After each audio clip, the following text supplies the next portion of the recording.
السلام عليكم ورحمة الله وبركاته. الحمد لله نحمده ونستعينه ونستغفره ونعوذ بالله من شرور أنفسنا ومن سيئات أعمالنا. ما يهده الله فلا مضل له ومن يضلل فلا هادي له، وأشهد أن لا إله إلا الله وحده لا شريك له، وأشهد أن محمدا عبده ورسوله. يا أيها الذين آمنوا اتقوا الله حق تقاته ولا تموتن إلا وأنتم مسلمون. يا أيها الناس اتقوا ربكم الذي خلقكم من نفس واحدة وخلق منها زوجها وبث منهما رجالا كثيرا ونساء، واتقوا الله الذي تساءلون به والأرحام إن الله كان عليكم رقيبا. يا أيها الذين آمنوا اتقوا الله وقولوا قولا سديدا يصلح لكم أعمالكم ويغفر لكم ذنوبكم، ومن يطع الله ورسوله فقد فاز فوزا عظيما. أما بعد، فإن أصدق الحديث كتاب الله جل وعلا، وخير الهدي هدي محمد صلى الله عليه وسلم، وشر الأمور محدثاتها، وكل محدثة بدعة، وكل بدعة ضلالة، وكل ضلالة في النار. Le sujet de la conférence, comme ça a été annoncé, est Alamul Jinn, le monde des djinns.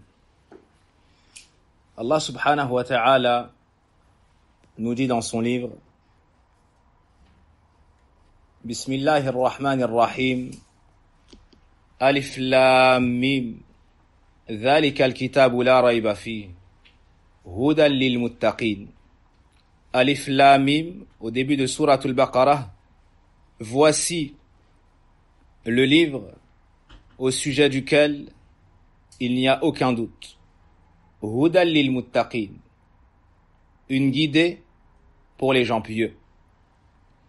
Après cela, Allah subhanahu wa ta'ala nous mentionne les caractéristiques des gens pieux. Et la première est alladhina yu'minuna bil ghayb, ceux qui ont foi aux choses de l'invisible. Et parmi les choses de l'invisible, il y a Alamul Jinn. Et là et sur cela porte notre sujet. Le croyant, par définition, a foi en tout ce en quoi Allah subhanahu wa ta'ala l'a informé dans son noble livre Al-Qur'an al-Karim. A foi en tout ce en quoi le messager d'Allah sallallahu alayhi wa sallam l'a informé dans sa noble sunnah. Le monde des djinns est donc une vérité, une réalité qui nous a été mentionnée dans la révélation. Ils vivent auprès de nous. Ils sont autour de nous. Ils mangent. Ils se reproduisent. Ils sont des créatures qui n'ont aucun droit dans la seigneurie, aucun droit à être adorés. Ils sont des serviteurs d'Allah subhanahu wa ta'ala, tout comme nous le sommes. Et ils ont été créés pour l'adoration d'Allah azza wa jal, tout comme nous l'avons été. Ils peuvent entrer chez nous. Ils peuvent nous nuire. Et rien n'a lieu dans le royaume d'Allah azza wa jal, si ce n'est avec sa permission et suite à son décret. Voyons des points nous montrant l'importance de l'étude de ce sujet. Le premier, Allah subhanahu wa ta'ala l'a mentionné dans le Coran.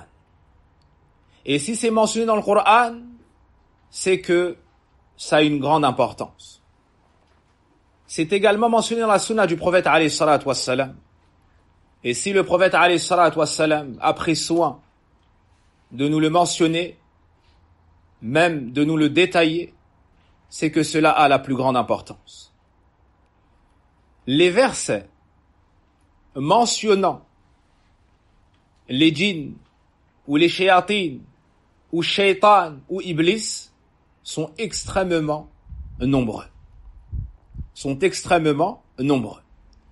Quant au terme iblis, il a été mentionné à 11 reprises dans le Coran, dans 11 versets différents du livre d'Allah subhanahu wa ta'ala. Quant au terme shaytan, ou au pluriel shayatin, cela a été mentionné 88 fois dans le Coran. Cela nous indique donc l'importance de ce sujet. Deuxièmement, parmi eux, parmi les djinns, il y a des croyants. Et vous connaissez tous le lien qu'il y a entre les croyants. Ils ont donc des droits. Ainsi, on étudie ce sujet afin de connaître leurs droits sur nous et pouvoir nous en acquitter.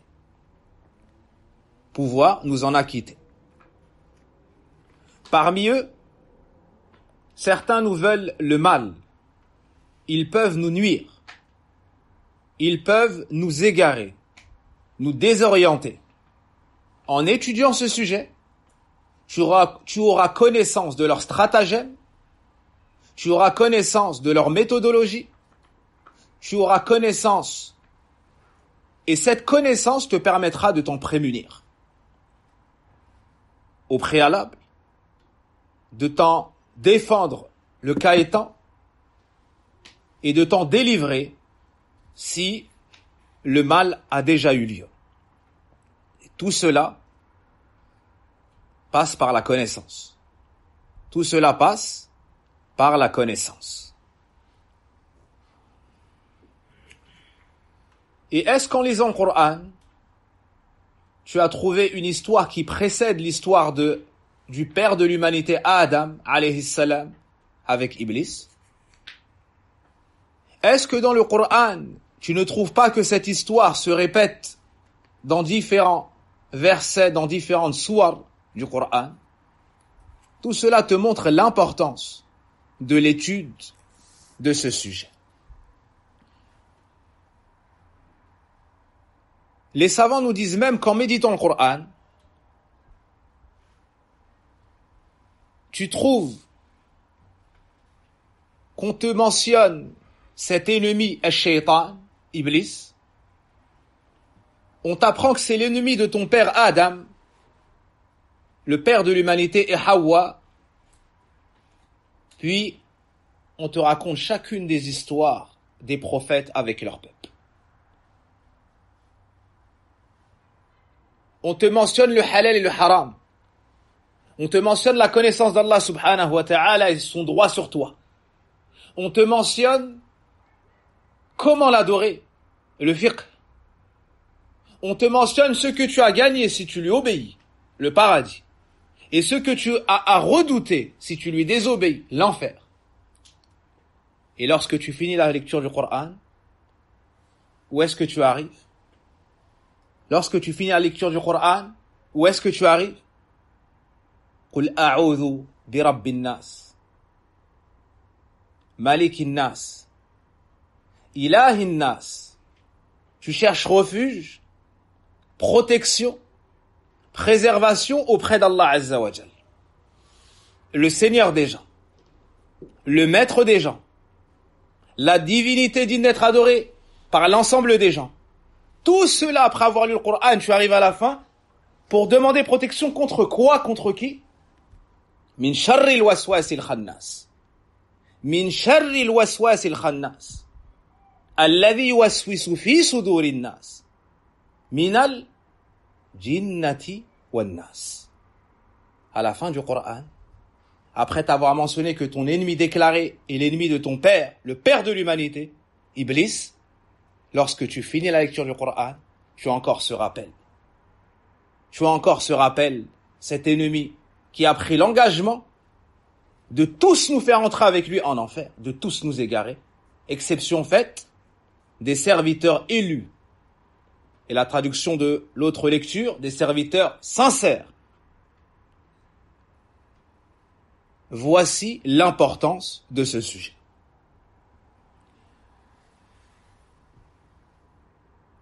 Le deuxième volet, Ma ta'riful jinn. Après avoir eu l'importance de l'étude de ce sujet, voyons qui sont ces créatures, de quoi sont créées ces créatures, et quelles en sont leurs caractéristiques.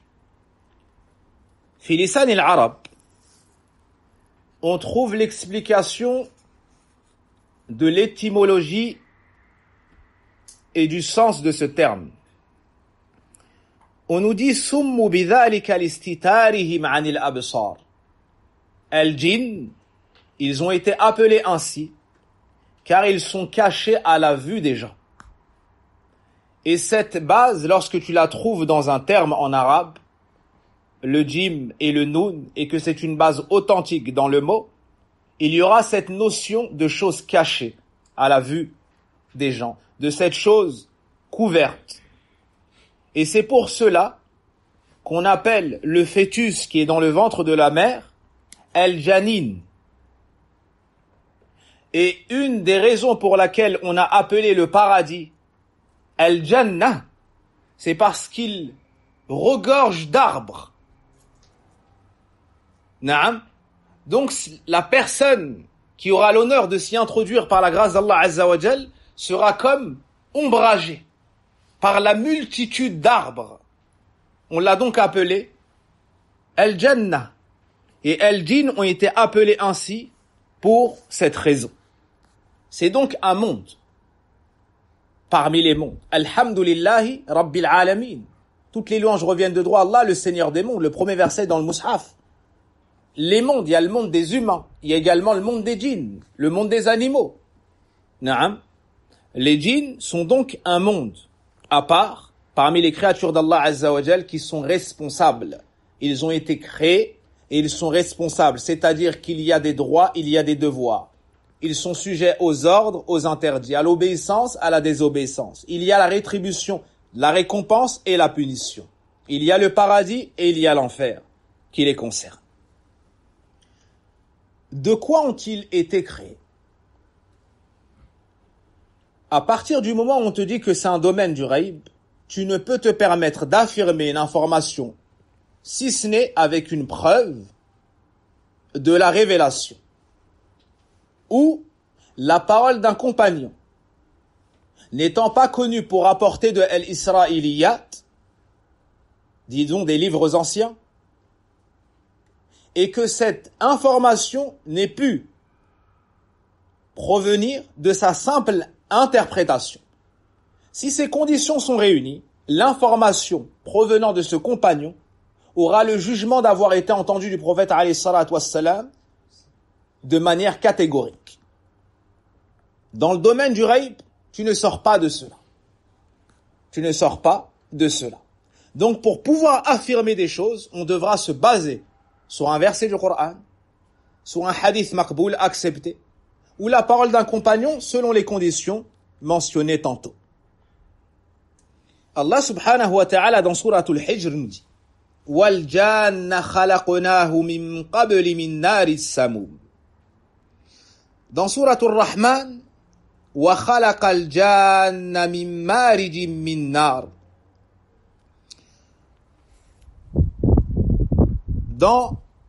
Où la traduction des sens de ces deux versets est quant au djinn, nous l'avions auparavant créé d'un feu d'une chaleur ardente. Donc les djinns ont été créés de quoi? D'un feu d'une chaleur ardente. Dans Suratul Rahman, il a créé les djinns de la flamme d'un feu sans fumée. Min marijin min nar. Abdullah ibn Abbas radiyallahu anhu nous dit ay min tarafil lahab wa huwa an-nar wa qala akharun wa huwa narun la dukhana laha. La dukhana laha. C'est un feu n'ayant pas de fumée. C'est un feu na'am qui n'a pas de fumée. On trouve également dans le recueil de l'imam Muslim la parole de Aïcha radiyallahu anha, la mère des croyants. Le prophète sallallahu alayhi wa sallam a dit khuliqatil malaikatu min nur wa khuliqal jannu min nar wa khuliqa adam mimma wusifa lakum. Notre chère mère Aïcha radiyallahu anha nous dit les anges ont été créés de lumière. Les djinns ont été créés de feu. Et Adam a été créé de ce qui vous a été décrit. C'est-à-dire de boue malléable ou de terre. Nous avons donc l'obligation d'avoir foi en eux. Ça fait partie du iman. Ça fait partie de la croyance. Et en réalité, l'ensemble des musulmans, mais également des autres communautés parmi les gens du livre, ont reconnu leur existence. Et parmi autres que les gens du livre, ont reconnu leur existence. Exception faite de certains marginaux qui ont dit qu'en réalité, El-Jinn n'est que les mauvais sentiments habitant le cœur de l'homme. De même que les anges ne sont que les bons sentiments habitant le cœur de l'homme. Et ceci, bien évidemment, n'est qu'égarement et fausseté.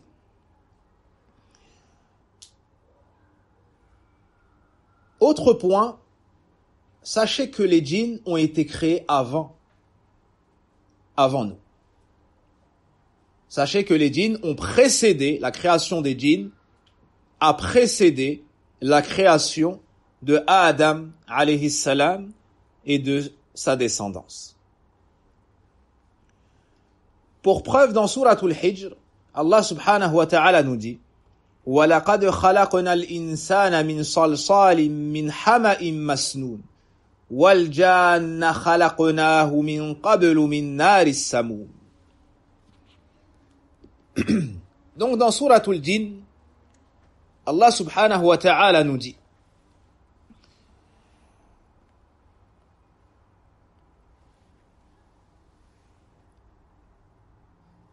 nous avons certes créé l'homme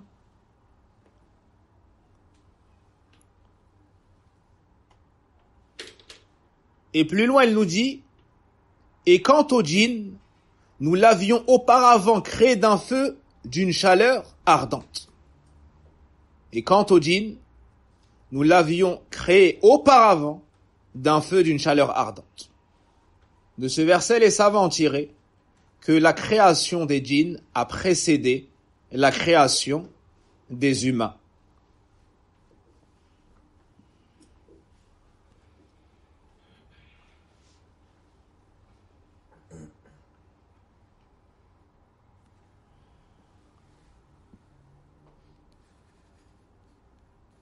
On tire également cela de l'histoire de l'ordre d'Allah Azza wa Jal aux anges de se prosterner devant Adam.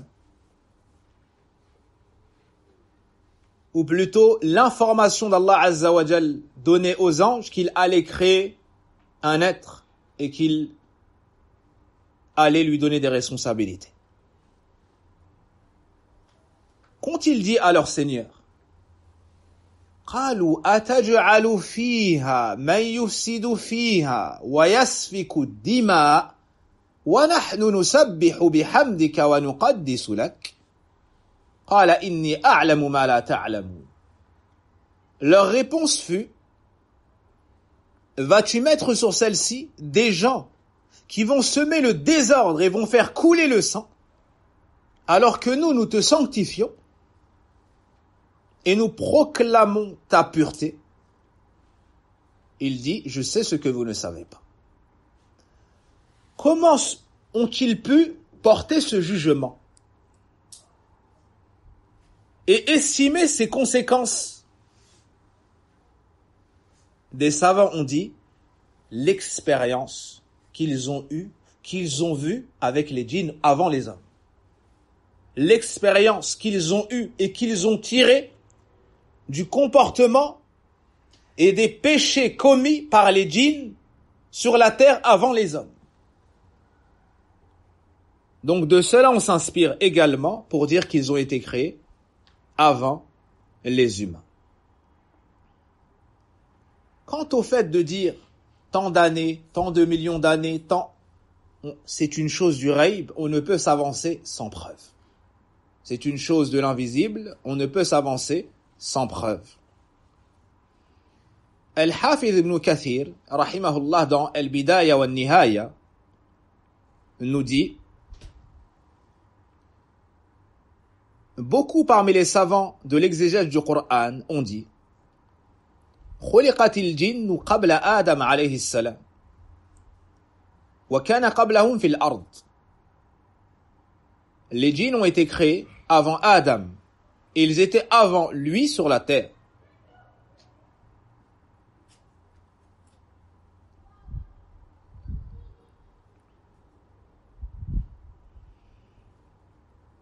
Et lorsqu'ils ont commis du désordre, on leur a infligé une punition. Et ils ont été évincés de la terre.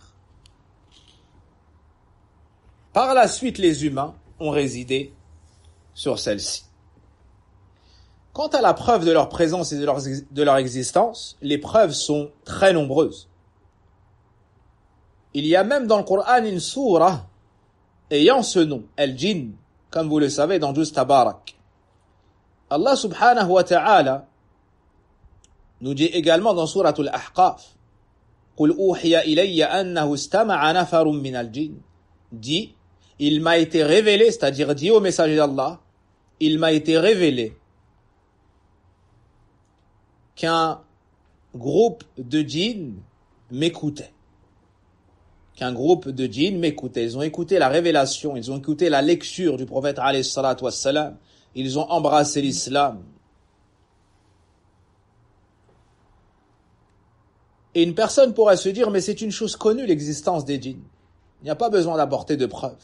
En effet, c'est une chose connue, c'est une chose de l'invisible et la révélation est descendue à ce sujet, afin qu'on augmente nos connaissances, afin qu'on ait la certitude et qu'on n'ait pas le droit de contredire ce credo, cette croyance. Deuxièmement, on mentionne quand même les preuves, car tu trouves des gens ayant des doutes, car le waswas existe, et car ceux qui ne sont pas d'accord avec cette croyance tentent de semer le trouble et le doute au sein des croyants dans leur croyance.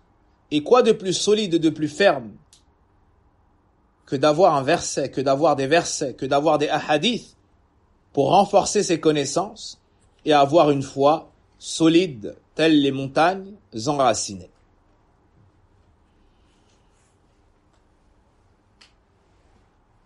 Certains ont prétendu, par exemple, parmi les associateurs, certains ont prétendu que les djinns sont en réalité les âmes des étoiles.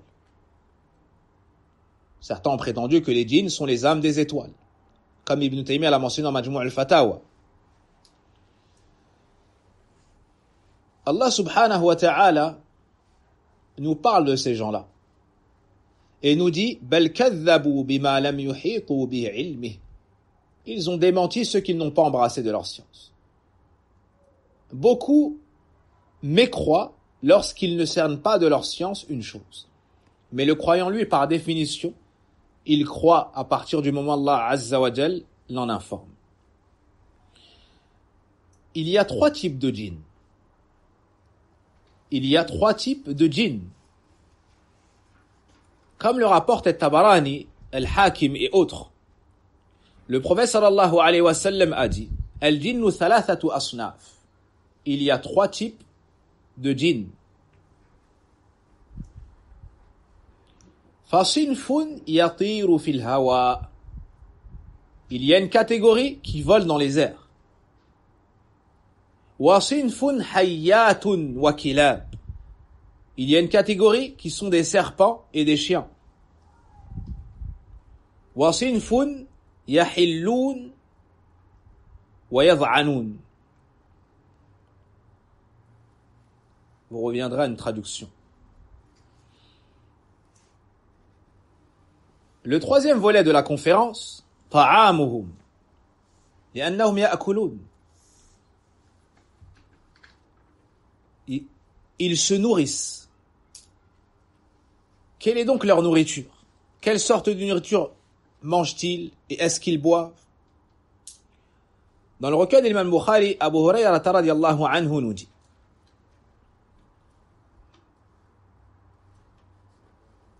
que le prophète alayhi salatu wassalam lui a demandé de lui apporter des pierres afin qu'il se nettoie après avoir fait ses besoins sallallahu alayhi wa sallam.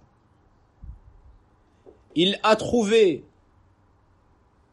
ou plutôt il lui a dit, la ta'tini bi'azm wala birawtha, mais ne m'apporte pas d'os ni de crottin, les besoins des bestiaux. Pourquoi cela, cher frère? Il lui a dit fahuma ta'amul jinn. Il lui a dit car c'est la nourriture des djinns. Car c'est la nourriture des djinns. Donc nous avons ici deux informations quant à leur nourriture. Dans un autre hadith rapporté par At-Tirmidhi rahimahullah, la tastanju bil-rawth wala bil-'idham fa innahu zadu ikhwanikumul jinn min al-jinn. Le message d'Allah sallallahu alayhi wa sallam nous dit: ne vous nettoyez pas après avoir fait vos besoins avec le crottin ni les os, car ce sont les provisions de vos frères parmi les djinns. Qu'est-ce qu'on entend par vos frères? Allah nous dit innamal mu'minuna ikhwa. Les croyants sont tous des frères. Donc ce qui évolue, vos frères, les croyants parmi les djinns, les monothéistes parmi les djinns. Il nous est également venu dans le recueil de l'imam Muslim rahimahullahu ta'ala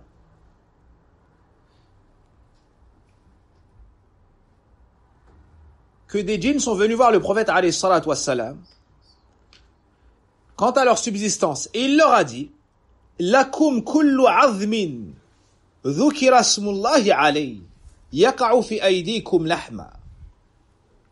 Vous avez, c'est-à-dire il vous est licite de manger de tout os sur lequel le nom d'Allah Azza wa Jal a été mentionné et la viande qui est dessus.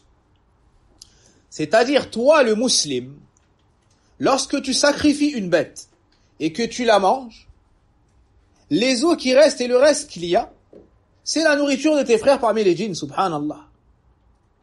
Naam, c'est la nourriture de tes frères parmi les djinns. Naam.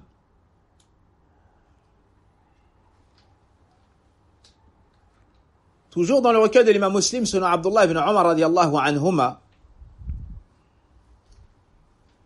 le prophète alayhi salatu wassalam a dit: إذا أكل أحدكم فليأكل بيمينه وإذا شرب فليشرب بيمينه فإن الشيطان يأكل بشماله ويشرب بشماله.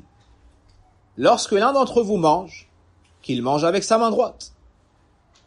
Et lorsqu'il boit, qu'il boit avec sa main droite. Car certes le diable mange avec sa main gauche et boit avec sa main gauche. Selon Jabir radiallahu anhu, selon Jabir ibn Abdullah radiallahu anhuma, le prophète alayhi salatu wassalam nous dit: إذا دخل الرجل بيته فذكر الله عز وجل عند دخوله وعند طعامه قال الشيطان لا مبيت لكم ولا عشاء. Le messager d'Allah sallallahu alayhi wa sallam nous dit: lorsque l'homme rentre chez lui, si en entrant il mentionne le nom d'Allah, c'est-à-dire il dit Bismillah, et au moment de manger il dit Bismillah, le diable dit: vous n'avez pas de lieu de séjour ici, ni de dîner. Il dit cela à qui? Il dit cela aux shayatin, rapporté par l'imam Muslim rahimahullahu ta'ala. Plus encore, le prophète alayhi salatu wassalam nous informe même de la nourriture des montures des djinns, des bêtes des djinns. Naam. disons pas des montures, plus précisément des bêtes des djinns, des bestiaux appartenant aux djinns. Et il nous dit sallallahu alayhi wa sallam que ta'amu dawabbihim, que la nourriture de leurs bestiaux, c'est le crottin de nos bestiaux à nous. La nourriture des bêtes des djinns est les déchets des bestiaux des humains.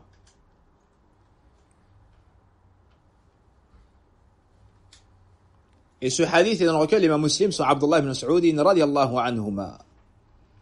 Le quatrième volet,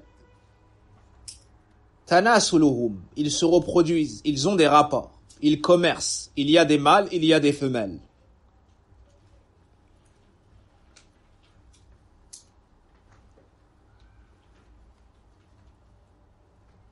Allah subhanahu wa ta'ala nous dit au sujet des femmes du paradis: Lam yatumithhun insun qablahum wala jan. Dans Surat Ar-Rahman, Allah tabaraka wa ta'ala nous dit sur la traduction des sens du verset: ils y trouveront, c'est-à-dire al-hurul 'ain, au regard chaste, qu'avant aucun homme ou djinn n'aura défloré. Ces femmes du paradis seront vierges, aucun homme n'aura commercé avec elles, ni aucun djinn. C'est la preuve, les savants disent c'est la preuve, que le djinn peut avoir des rapports.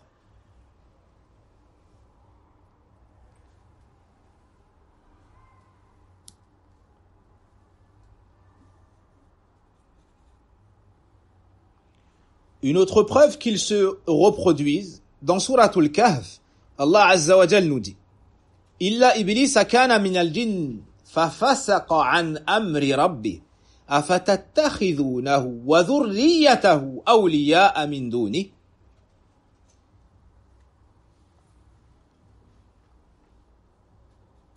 Sauf Iblis, c'est-à-dire qui a refusé de se prosterner devant Adam, qui était du nombre des djinns et qui se révolta contre le commandement de son Seigneur. Allez-vous cependant le prendre, ainsi que sa descendance, pour allier en dehors de moi, wahum lakum adu, alors qu'ils sont vos ennemis? Bi'sa lidh-dhalimina badala. Quel mauvais échange pour les injustes. Certains savants ont même mentionné l'éventualité de rapports et d'échanges entre le djinn, le mâle parmi les djinns, et la femme parmi les humains. Et la femme parmi les humains, même si ça reste marginal.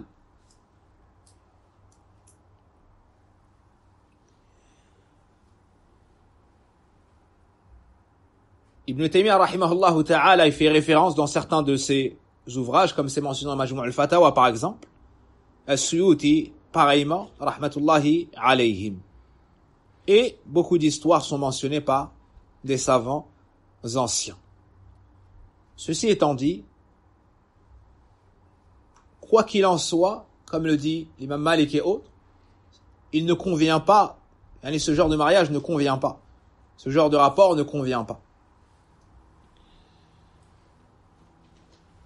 Car ça pourrait ouvrir une porte à la décadence, ça pourrait ouvrir une porte à l'accusation de femmes chastes.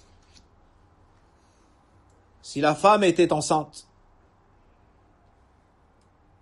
sans mari, visible, et qu'elle disait qu'elle est mariée avec un djinn, ça laisserait la suspicion très forte, pour pas dire plus que ça. Le cinquième volet, masakinuhum, leur demeure. Où vivent-ils? Où résident-ils? Où sont-ils? Ils demeurent sur la terre d'Allah Azza wa Jal, tout comme nous. Mais il est à savoir qu'ils sont plus présents fil falawat, dans les espaces, les grandes plaines, les grandes étendues, les vastes, les endroits vastes, les étendues. Les mauvais parmi eux, beaucoup sont dans les endroits où il y a le najasat, où il y a les impuretés, les toilettes akramakumullah, les tombes. Ils sont aussi particulièrement fi souq, au marché. Ils sont aussi particulièrement fi souq. Dans le recueil de l'imam Muslim, un hadith étonnant de Salman radiallahu anhu. Le prophète alayhi salatu wassalam nous dit: La takunanna in istata'ta awwala ma yadkhulu as-suq. Le prophète alayhi salatu wassalam dit aux compagnons: ne sois pas, si tu le peux, le premier à entrer au marché. Wala akhira ma yakhruju minha, ni le dernier à en sortir. Fa innaha ma'rakatu ash-shaytan wa biha yansibu rayatah. C'est l'endroit où Shaitan, yani, en expression française, on aurait dit qu'il tisse, l'endroit où Shaitan tisse sa toile. L'endroit où Shaitan nuit, l'endroit où Shaitan combat les gens. Et c'est l'endroit où son étendard est érigé ou élevé. L'imam al-Nawawi rahimahullah ta'ala a expliqué ce hadith en disant: c'est l'endroit de guerre de Shaitan, de par la multitude de péchés et du faux qui s'y répand. Et c'est lui qui engraine les gens, c'est lui qui pousse les gens à tout cela. Comme quoi au marché, comme quoi chez les commerçants. El riche, el khida', la trahison, le mensonge, la duperie. Et yansibu rayatah, il élève son étendard, ça fait référence au fait qu'il soit vraiment ancré dans cet endroit et ses alliés se réunissent autour de lui dans cet endroit pour semer la zizanie entre les gens.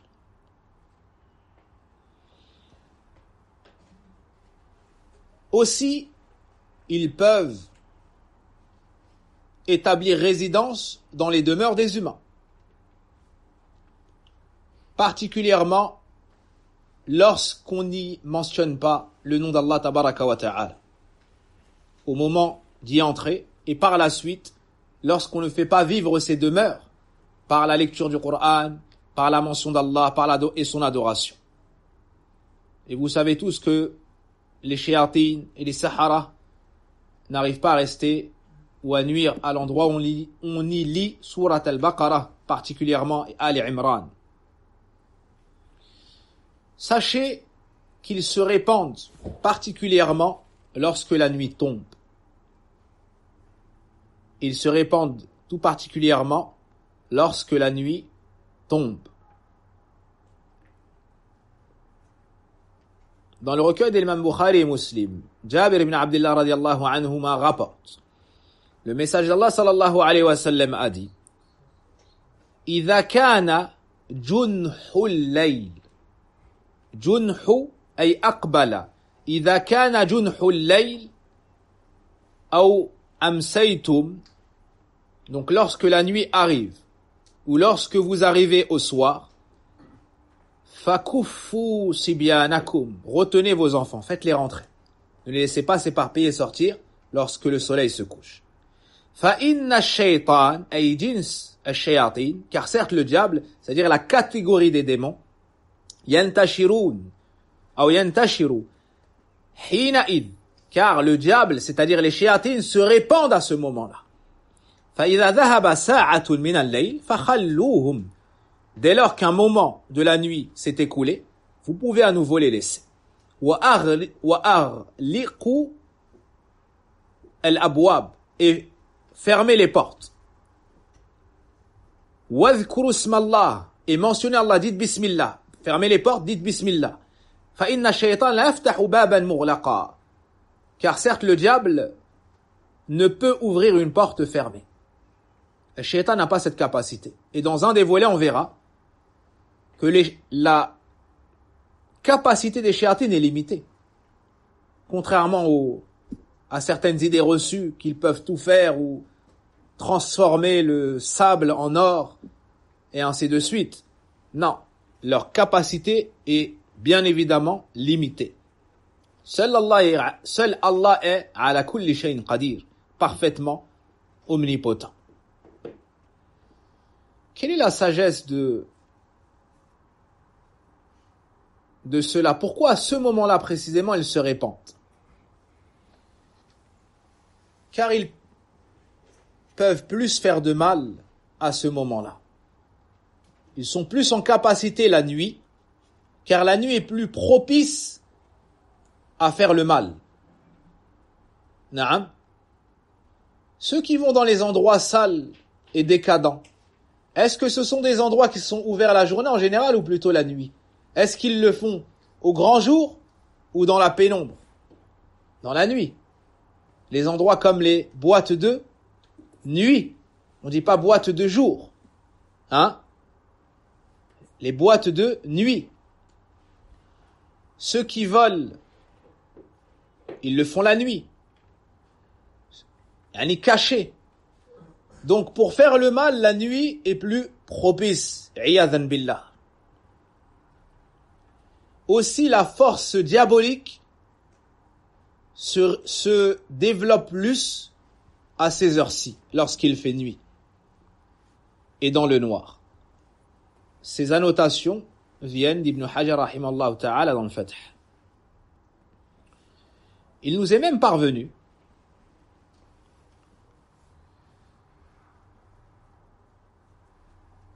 en voyant ce mélange, ou bien, comment dirais-je, cette ombre, ou plutôt cette scission entre l'endroit éclairé et l'endroit ombragé. Vous voyez ce que je veux dire, je pense, ou j'espère. Ben, c'est un endroit où le shaitan se pose. Naam. Donc, sans nécessité, c'est détestable de rester lorsqu'il y a une partie de ton corps qui est éclairée sous le soleil et une partie de ton corps qui ne l'est pas. Car dans le hadith rapporté par l'imam Ahmed rahimahullah ta'ala, le prophète alayhi salatu wassalam nous dit de ne pas nous asseoir entre al-dhil, l'endroit ombragé, naam, et al-daw, yani l'endroit éclairé. Et il nous dit huwa majlisun ou majlisu shaytan, c'est l'assise du diable. C'est l'assise du diable. Le 6e point, suratuhum. À quoi ressemble-t-il? À quoi ressemble-t-il? Et nous est-il permis d'imager les shayatines, de leur donner une couleur, de leur donner un descriptif et des attributs particuliers, et de croire qu'ils sont réellement comme cela? Ce que nous savons, c'est que shayatin suratun qabiha. Ce que nous savons, et ce que nous pouvons croire et affirmer, c'est que les démons ont une apparence qui est désagréable, qui est laide, qui est repoussante. وَهَذَا مُسْتَقِرٌ أو مُسْتَقَرٌ فِي الْفِطَرِ. Et ceci est établi même dans la conscience de chacun. Fil adhan, dans la conscience de chacun. Et une preuve explicite dans le Coran, dans Surat As-Saffat, on a établi une ressemblance entre le fruit de l'arbre qui pousse en enfer, Az-Zaqum, et la tête des diables. Et la tête des diables. Allah Azza wa Jal nous dit Innaha shajaratun takhruju fi asli al-jahim tal'uha ka'annahu ru'usu ash-shayatin. Allah subhanahu wa ta'ala nous dit c'est un arbre, selon la traduction des sens du verset, c'est un arbre qui sort du fond de la fournaise. Ses fruits sont comme des têtes de diable. Ses fruits sont comme des têtes de diable. Les savants nous disent cette ressemblance a été établie pour montrer qu'ils sont laids, que leur apparence est l'aide. Comment nous mentionner une ressemblance entre deux choses et tu n'as vu ni l'une ni l'autre? N'est-ce pas étonnant? En d'autres termes, Allah Azza wa Jal te dit que il y a un arbre dont la base, subhanallah, pousse en enfer. Tabarakallah, ahsanul khaliqin. Les gens labourent, irriguent, arrosent, puis font dua pour espérer le développement de l'arbre, le développement du fruit, et ainsi de suite. Si Allah qaddar et facilite, ça sort. Dans le cas contraire, ça ne sort pas, n'est-ce pas? Et là où en enfer, Subhan al-Malik, al-Khaliq, al-Khallaq al-Alim, un arbre qui pousse de l'enfer, subhanallah, et qui sort des fruits. Ces fruits, le prophète alayhi salatu wassalam nous les décrit, et avant cela, Allah dans le Coran nous les décrit. Si une goutte de ce fruit tombait sur la terre, ça aurait affecté la vie des gens de la dunya. Une goutte. Allah nous dit ici, il nous parle ici de cet arbre-là, de ses fruits. Est-ce que nous avons vu cet arbre-là ou son fruit? Non. Et il établit une ressemblance avec quoi? Avec la tête des shéatines. Est-ce que nous avons vu la tête des shéatines? Non plus. Cela a mené les savants à s'interroger.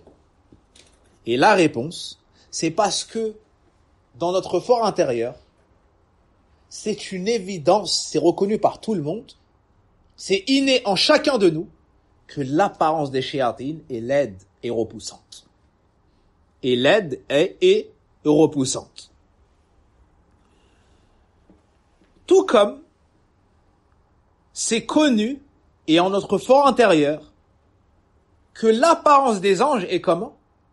Est splendide et magnifique. D'où l'expression « il est beau comme un ange ».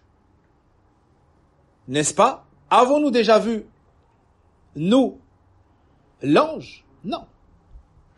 Pourtant, dans Surat Yusuf, on nous dit quoi? Ma hadha bashara. Ça n'est pas un humain. In hadha illa malakun karim. Mais ça n'est qu'un noble ange. Ça n'est qu'un bel ange ou un noble ange. Du fait que c'est connu au sein de tous, la beauté des anges.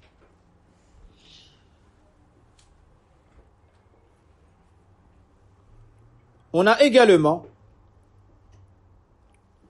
le hadith de Abdullah ibn Omar dans lequel il est un musulman.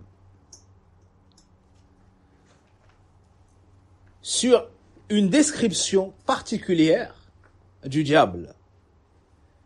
On voit, souvent, on parle de cornes. Est-ce que le diable a des cornes? Et s'il en a, combien de cornes a-t-il? Sachez qu'on a la réponse dans plusieurs hadiths du prophète alayhi salatu wassalam. Et ô combien le clivage est grand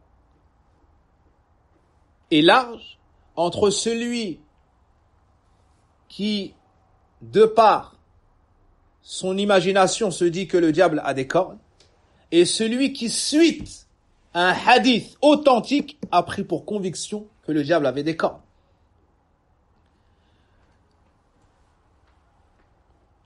Abdullah ibn Umar radiyallahu anhuma nous dit, le prophète sallallahu alayhi wa sallam a dit, La taharraw bi salatikum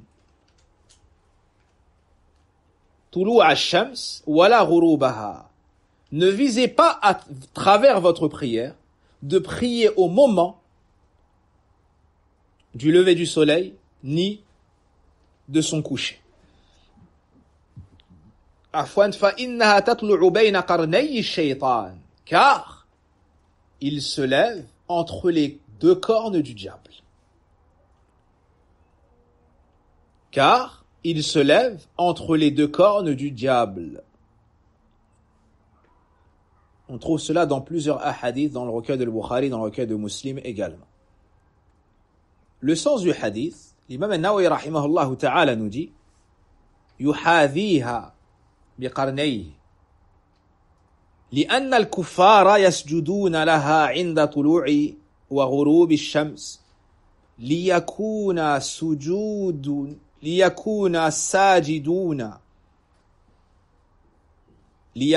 ساجدون لها كأنهم يسجدون له.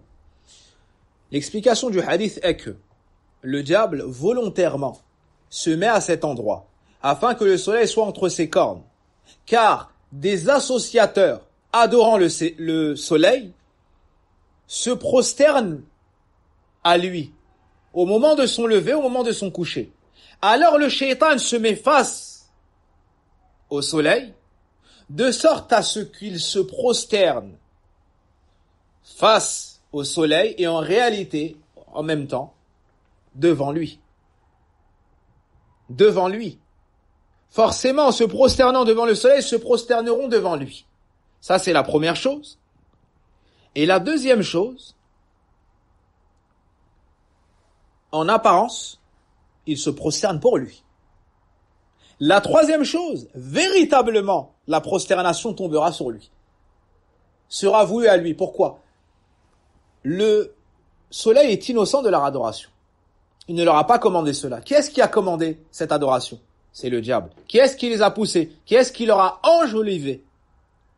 C'est le diable. Donc l'adoration, en réalité, lui est vouée. Et c'est pareil pour toute adoration qui a été vouée à une créature qui ne l'a pas demandé. Et qui en est pas satisfaite. Retenez cette règle. Toute adoration qui est vouée à une créature qui ne l'a pas demandé et qui n'en est pas satisfait, l'adoration en réalité a lieu pour le diable. Pour le diable. Bel kanu ya'budun al-jinn. Allah Azza wa Jalla dans le Coran nous montre la discussion qui aura lieu lorsqu'on demandera aux anges au sujet de l'adoration que leur ont porté des associateurs. Ils vont se désavouer et dire qu'ils ne nous adoraient pas nous, mais ils adoraient les djinns. Ils adoraient les djinns, c'est-à-dire les mauvais parmi eux. Pourquoi? Parce que ceux qui les ont poussés à cette adoration, c'est Shaitan. C'est Shaitan. Le 8e volet, ba'du a'malihim, certaines de leurs actions. Certaines de leurs actions. Mais avant cela, sache que ce sont des créatures parmi les créatures d'Allah Azza wa Jalla. Ils n'ont pas le pouvoir de créer. Ils n'ont pas le pouvoir de donner la vie, de donner la mort. Ils n'ont pas le pouvoir de ressusciter. Ils ne peuvent rien faire si ce n'est avec la volonté d'Allah et sa permission. Ils sont donc limités par définition. Si ceci est compris, mentionnons dans l'histoire de Sulayman alayhi salam certaines de leurs œuvres. قال الله قال يا أيها الملأ أيكم يأتيني بعرشها قبل أن يأتوني مسلمين قال عفريت من الجن أنا آتيك به قبل أن تقوم من مقامك وإني عليه لقوي أمين. Dans Sourate An-Naml, Allah subhanahu wa ta'ala nous mentionne la demande du prophète Sulayman alayhi salam aux notables de son peuple ou à sa cour. Il dit aux notables, qui m'apportera son trône avant qu'il ne vienne à moi soumis? Il s'agit du peuple de la reine de Saba.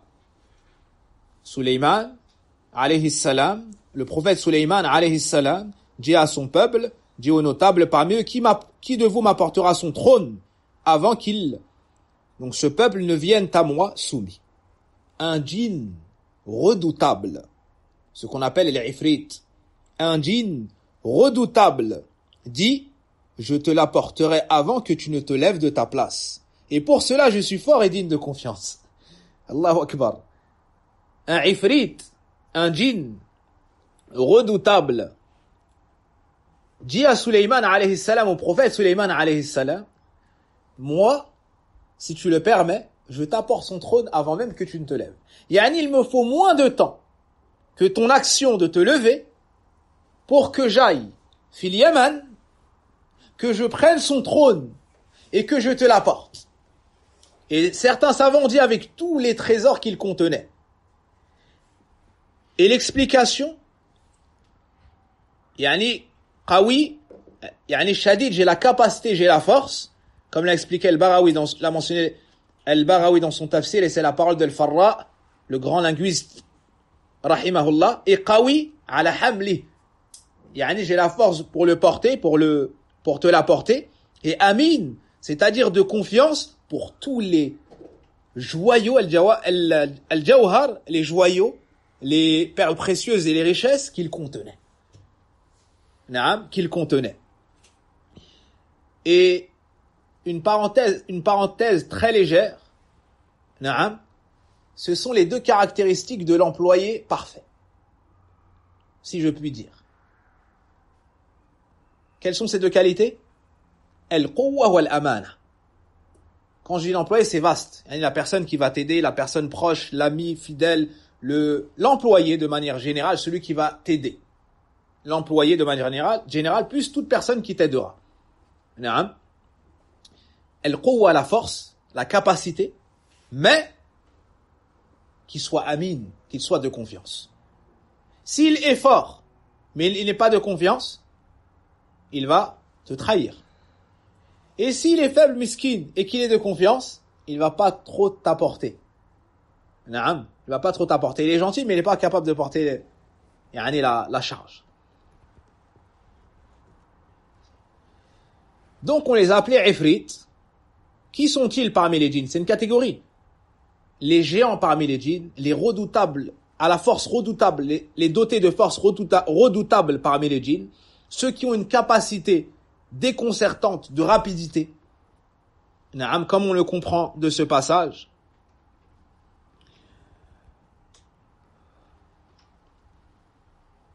Donc voici une partie de leur capacité et certaines de leurs actions. Il y a parmi eux ce qu'on appelle mustariqus sam'a, ceux qui tentent de subtiliser des informations échangées dans les cieux, par les habitants des cieux. Pour plus de clarté, lorsqu'Allah Azza wa Jal parle,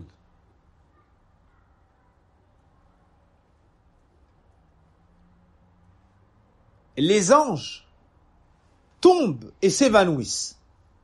On entend comme le bruit d'une chaîne sur As-Safwan, sur la roche.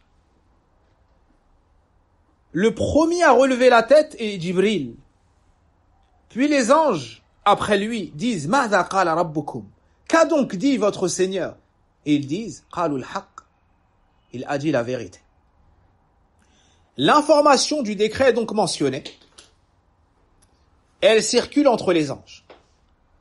Mustariqus Sam' monte au ciel de ce bas monde et tente d'écouter les informations qui s'échangent entre les anges. Sufyan al-Thawri, si mes souvenirs sont bons, les a décrits en faisant cela de sa main. Le prophète m'a dit les uns au-dessus des autres. Sufyan al-Thawri a fait comme ça avec ses doigts. Il a entrecroisé ses doigts pour dire qu'ils se superposent les uns au-dessus des autres. Ou a montré les doigts de sa main pour dire qu'ils se superposent les uns au-dessus des autres. Donc, Mustariqus Sam' sont ceux qui tentent d'espionner, qui tentent de subtiliser quelques échanges, quelques paroles, quelques informations entre les anges. Ces informations sont des informations du décret avant qu'ils surviennent. Avant qu'ils surviennent. Avant l'envoi du prophète alayhi salatu wassalam, ceci était très répandu. Mais il y a des gardes dans les cieux et il y a des armes qui sont lancées dans les cieux. Je ne sais pas comment est-ce qu'ils traduisent des météorites ou des étoiles filantes. Naam, des étoiles filantes.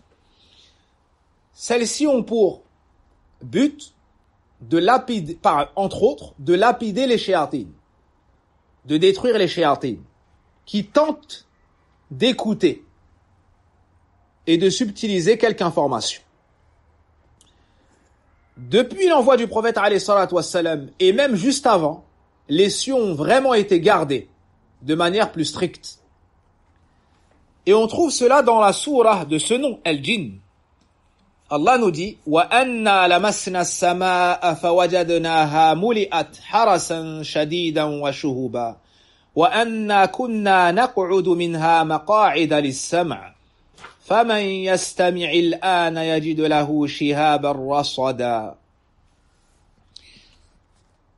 Ce dont les sens approximatifs signifient nous avions frôlé le ciel et nous l'avions trouvé plein d'une forte garde et de bolides. Nous y prenions place, donc auparavant, place pour écouter. Mais quiconque prête l'oreille maintenant, désormais, trouve contre lui un bolide aux aguets. C'est-à-dire qu'ils se font lapider par les shayatines, par les étoiles filantes. On a également dans le recueil de l'imam al-Bukhari, on a également, oui c'est ça, dans le recueil de l'imam al-Bukhari, sur Abu Hurayrata radiyallahu anhu, le hadith que je vous ai mentionné, c'est-à-dire idaqadallahu al-amru fi as-sama, lorsqu'Allah décrète l'ordre dans les cieux, darabatil malaikatu bi ajnihatiha, les anges tapent avec leurs ailes, khud'anan li qawlihi, par signe de soumission face à sa parole. Et plus loin dans le hadith, fayasma'uha mustariqu as-sam', ceux qui essaient de subtiliser les informations parmi les djinns, écoutent.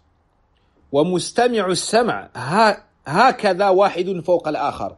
Le prophète alayhi salatu wassalam nous dit, et ils sont ainsi les uns au-dessus des autres. فربما أدرك الشهاب المستمع قبل أن يرمي إلى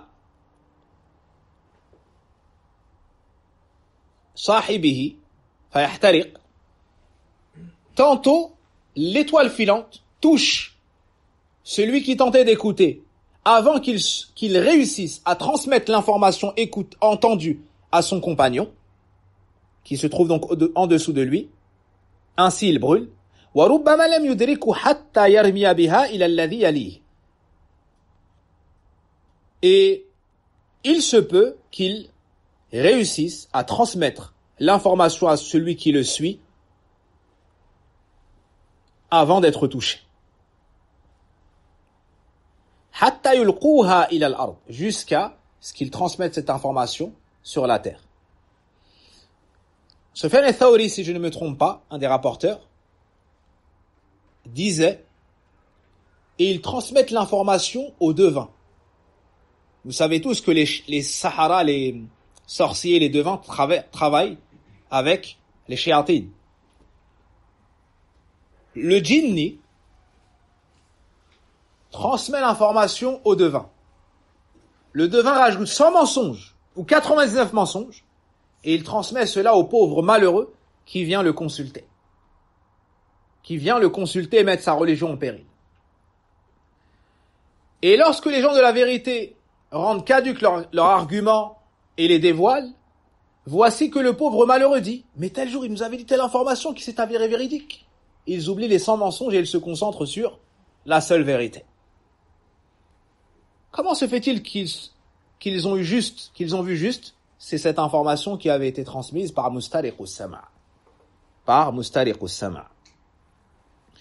Parmi eux, certains ont été assujettis pour des œuvres au prophète Sulayman alayhi salam, suite à son invocation lorsqu'il demanda à Allah azza wa jal de lui donner de la royauté que nul avant lui n'a pu avoir.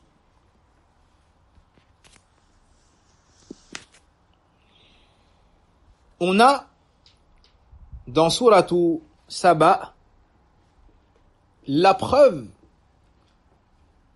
où mentionnons déjà Allah subhanahu wa ta'ala nous dit selon la traduction des sens, et à Sulayman nous avons assujetti le vent dont le parcours du matin équivaut à 1 mois, c'est-à-dire de marche, et le parcours du soir 1 mois aussi, et pour lui nous avons fait couler la source de cuivre Et parmi les djinns, il y en a qui travaillent sous ses ordres par permission de son Seigneur. Quiconque d'entre eux cependant déviait de notre ordre, nous lui faisions goûter un châtiment de la fournaise. Et ils exécutaient pour lui ce qu'il voulait, sanctuaires, statues, plateaux, comme des bassins et marmites bien ancrés. Dans ce passage de Sourate Saba, et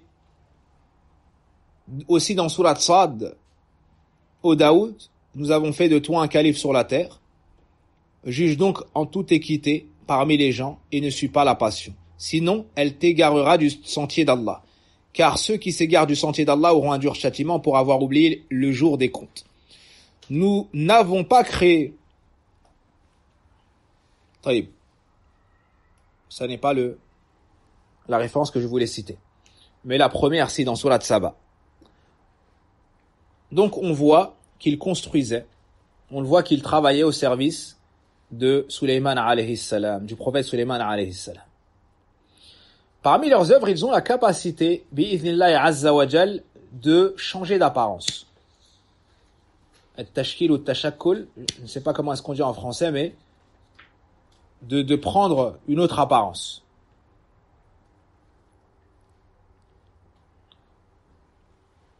L'apparence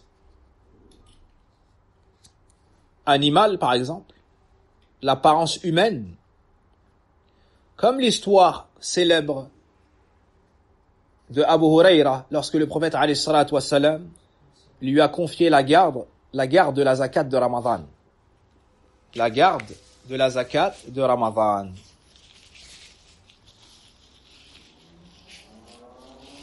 Abu Huraira raconte cela. Bien évidemment, il a parfaitement rempli son rôle. Et chaque soir, une personne sous apparence pauvre venait et volait des denrées alimentaires. Abu Huraira l'attrapait. Il lui disait, je vais t'emmener au prophète alayhi salatu wassalam.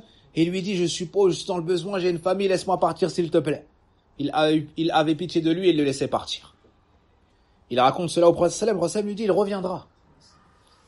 En effet, il revient, bien évidemment. Il se passe une seconde fois la même chose. Le prophète lui dit la même chose. Il se passe une troisième fois la même chose. Le prophète lui dit la même chose. Mais là, Abu Huraira l'attrape et lui dit, assurément, je t'emmènerai au prophète sallallahu alayhi wa sallam.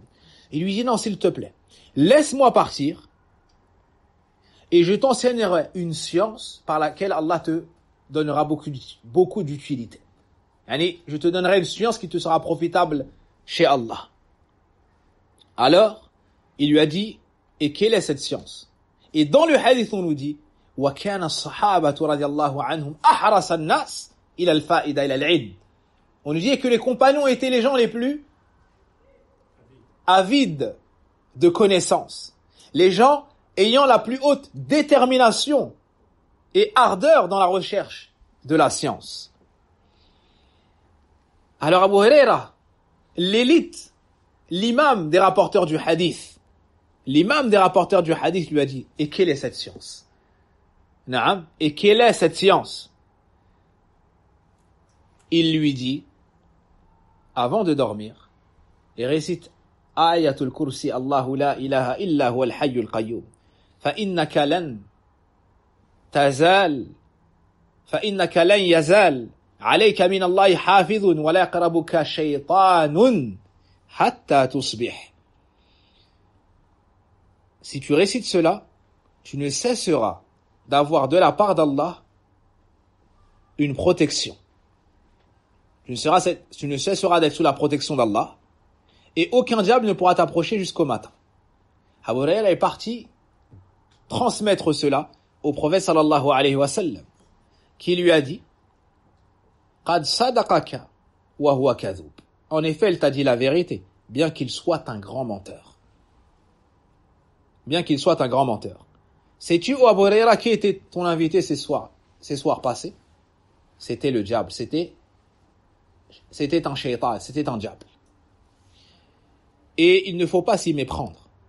Certaines personnes de l'innovation en général, et ignorantes entre autres, disent, il y a ici la preuve de la permission de prendre la science de n'importe qui. Or, ici, il y a la preuve de l'acceptation de la vérité après l'avoir vérifiée. De la vérité de n'importe qui après l'avoir vérifiée. N'est-ce pas? Ici, Abu Huraira n'a aucunement pris du diable et acquiescé ses dires. Abadan.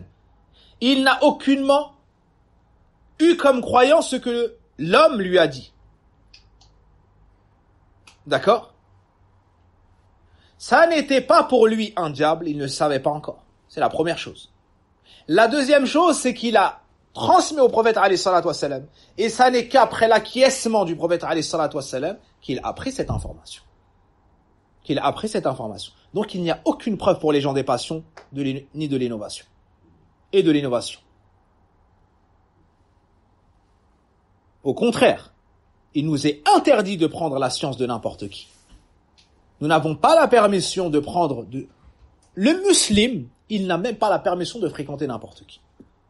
Il fait attention à ses fréquentations. Que dire alors de la science prise? On tire de ce hadith que le diable, ou les diables, les shayatines peuvent prendre l'apparence humaine. Tantôt ils prennent l'apparence des chameaux, tantôt ils prennent l'apparence du kelb, particulièrement le chien noir. Tantôt l'apparence du al-hayyat, des serpents, de al-himar, des ânes, et ainsi de suite. Et à Médine, il y a des djinns qui se sont convertis à l'islam. Et on les trouvait dans les maisons sous apparence, ou dans les je perds mon français. Dans les hayyat, dans les serpents. Naam, dans les serpents. C'est pour cela que le prophète alayhi salatu wassalam a dit, comme le rapporte Abu Sa'id al-Khudri dans lequel Imam Muslim, Inna bil Madina nafaran min al-jinn qad aslamu. Il y a certes à Médine un groupe de djinns qui ont embrassé l'islam. Faman ra'a shay'an min hadhihi al-awamir, ainsi celui qui verra parmi ces serpents quelque chose, qu'il les somme de sortir durant 3 jours. C'est-à-dire pendant 3 jours, il leur dira par exemple, je vous demande par Allah de sortir de chez moi. Sinon, je vous ferai. Premier jour, deuxième jour, troisième jour. فَإِنْ بَدَى لَهُ بَعْدْ. Et si, après ces 3 jours-là, il ne cesse d'apparaître, فَلْيَقْتُلْهُ فَإِنَّهُ شَيْطَانٌ. Qu'il tue ce serpent, car c'est un diable.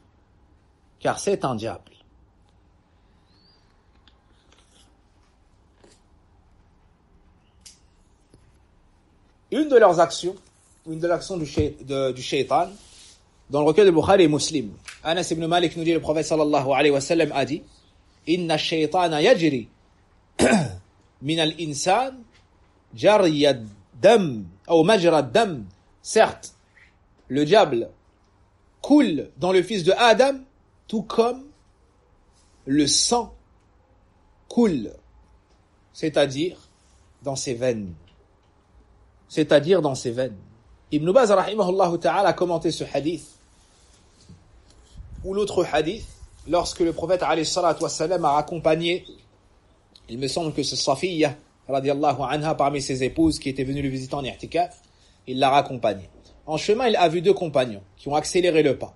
Il leur a dit ala rislikum, allez doucement, inna Safiyya, naam, c'est Safiyya, doucement, c'est certes Safiyya, ala rislikuma, c'est certes Safiyya. Ils ont dit subhanallah ya Rasulallah. Ils se sont étonnés.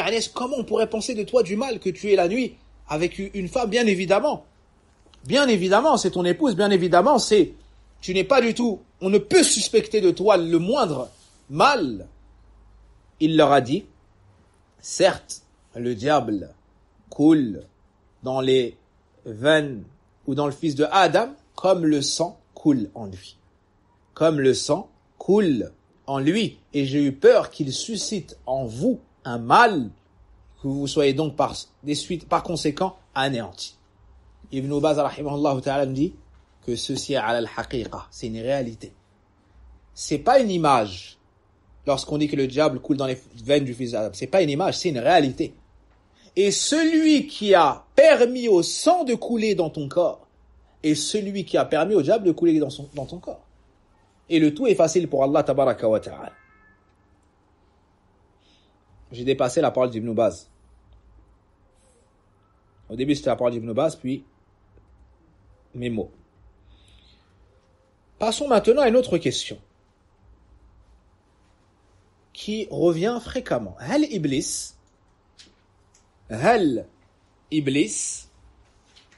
min al-malaika.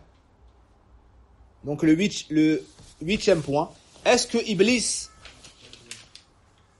comment? Le 9e point.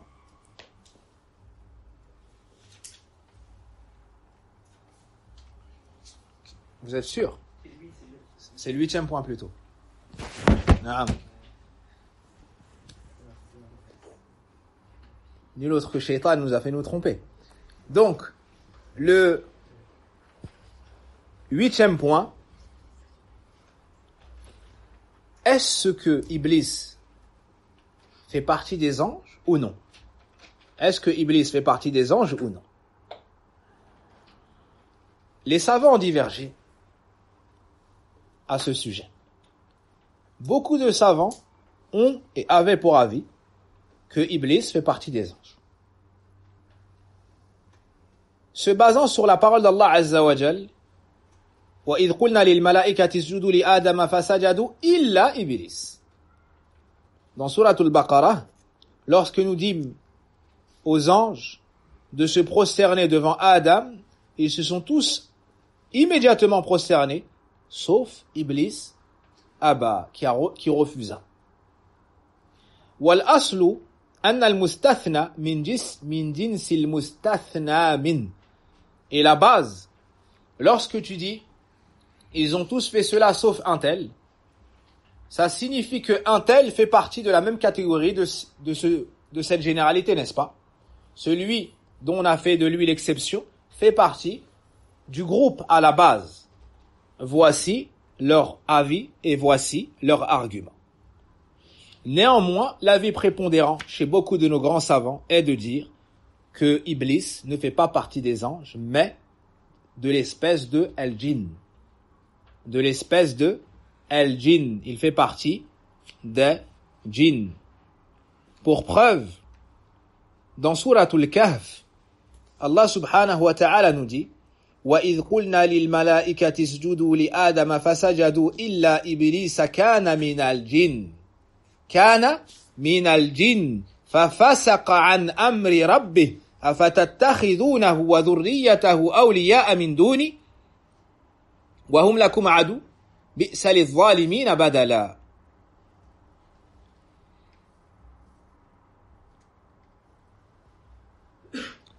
Dans Suratul Kahf, et lorsque nous dîmes aux anges,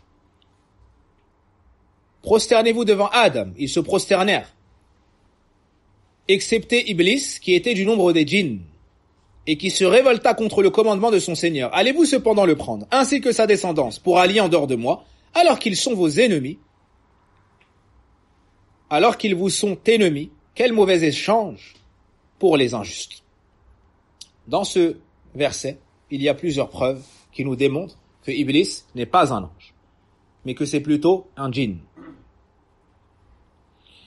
Premièrement, on nous le mentionne explicitement. Kana min al-jinn. Il était du nombre des djinns. Qui était du nombre des djinns. Ça, c'est la première preuve. Deuxièmement, fafasaqa an amri rabbih. Wal fisq lughatan huwa al-khuruj an at-ta'a. Fafasaqa an amri rabbih. C'est-à-dire, il est sorti de l'obéissance de son Seigneur. Et vous savez tous que les anges ne sont pas sujets à la désobéissance. N'est-ce pas? Allah nous dit, la ya'souna Allah ma amarahum wa yaf'aluna ma yu'marun. Ils ne désobéissent jamais Allah en ce qu'il leur commande et ils font strictement ce qu'il leur commande. Et là, on nous dit qu'il a désobéi à l'ordre de son Seigneur. Ça n'est donc pas un ange. Troisièmement, on nous informe qu'il a une descendance. Et les anges ne sont pas sujets à ce domaine-là.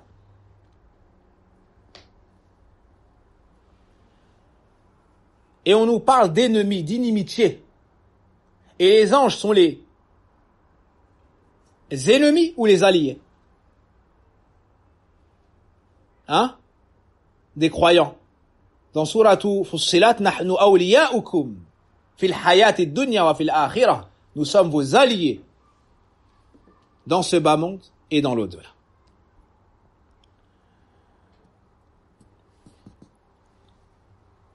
Parmi les preuves, il y a également le fait que Iblis soit créé de quoi? Le fait que les anges plutôt soient créés de quoi? De lumière, comme nous l'avons mentionné tantôt dans le hadith authentique. Et Iblis a été créé de quoi? De feu.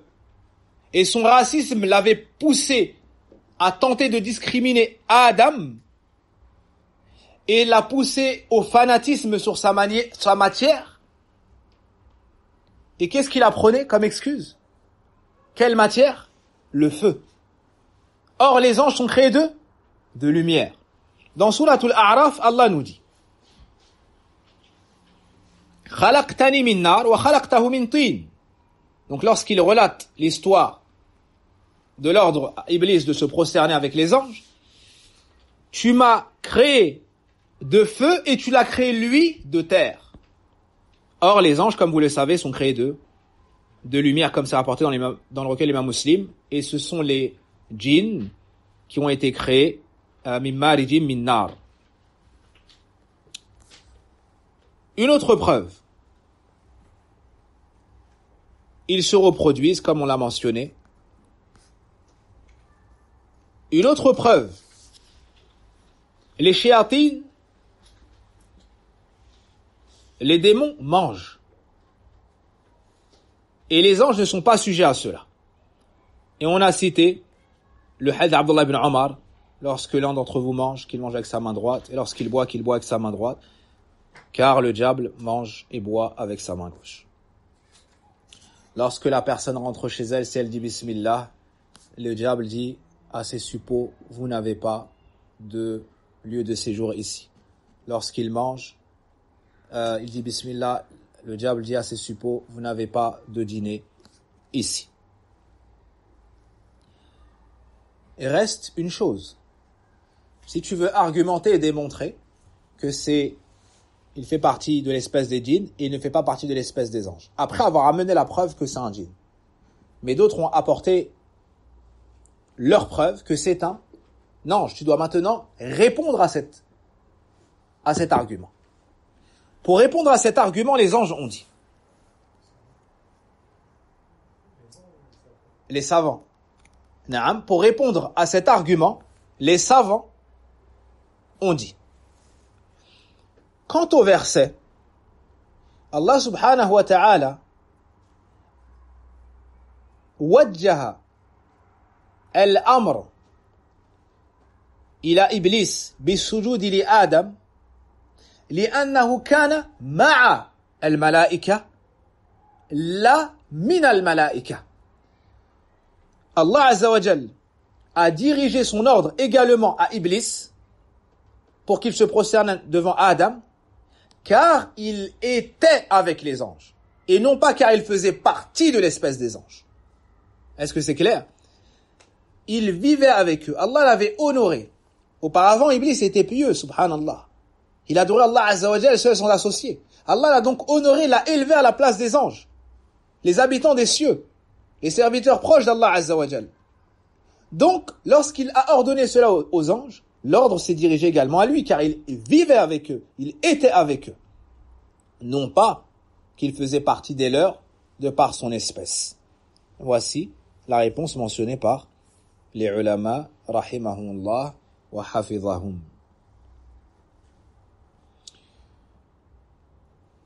Le 9e volet, mal ilaqatu bayna iblis, idhan, wal jinn. Quel est donc le lien et le rapport entre Iblis et les djinns? Entre autres, il y a deux paroles chez les savants. La première est de dire wa abul jinn. Wa abul jinn. C'est le père des djinns, tout comme Adam est le père des humains. Et ça c'est l'avis de Ata, c'est l'avis de Hassan al-Basri, c'est l'avis d'Ibn Taymiyyah, l'avis d'Ibn Qayyim, rahimahullah ta'ala, parmi les contemporains également, l'avis d'Ibn Baz, rahimahullah, et de beaucoup de savants. Le deuxième avis est de dire que c'est un djinn, mais ça n'est pas leur base. Comme Adam est la base des humains et le père des humains. Na'am, wallahu a'lam. Wallahu a'lam.